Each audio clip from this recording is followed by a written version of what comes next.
12 ஆண்டுகளாக மின்சாரமின்றி தவித்து வந்த ஏழை குடும்பம் மக்கள் குறைதீர்க்கும் முகாமில் மனு அளித்த 12 நாட்களில் மின் இணைப்பை பெற்ற நிகழ்வு மேற்கு வங்கத்தில் நடைபெற்றுள்ளது.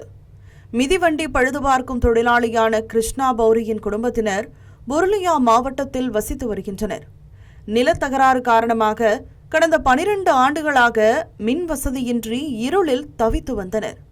பலமுறை உள்ளூர் அதிகாரிகளை அணுகியும் எந்த பலனும் கிடைக்கவில்லை. மேற்கு வங்கத்தில் பாஜக ஆட்சி அமைந்த நிலையில் கிருஷ்ணா பௌரியின் குடும்பம் கடந்த ஜூலை 13ஆம் தேதி கொல்கத்தாவில் நடைபெற்ற முதலமைச்சரின் மக்கள் குறைதீர்க்கும் முகாமில் மனு அளித்தனர். மனுவை பரிசீலித்த அதிகாரிகள் பஞ்சா காவல்துறை மற்றும் மின் வாரிய அதிகாரிகளுக்கு உடனடியாக ஆய்வு செய்து பிரச்சினையை தீர்க்கும்படி உத்தரவிட்டனர். இதையடுத்து இரு தரப்பினரையும் அழைத்து பேச்சுவார்த்தை நடத்திய உள்ளூர் நிர்வாகம் உடனடியாக மின் இணைப்பு வழங்க நடவடிக்கை எடுத்தது. இதன் மூலம் மனு அளித்த 12 நாட்களுக்குள் கிருஷ்ணா பௌரியின் 12 ஆண்டுகால மின்சார கனவு நிறைவேறியது.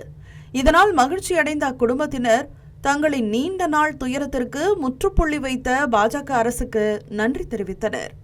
தமிழ் ஜனம் சேனலை சப்ஸ்கிரைப் பண்ணாம பார்த்துட்டு இருந்தீங்கன்னா மறக்காம சப்ஸ்கிரைப் பண்ணிடுங்க.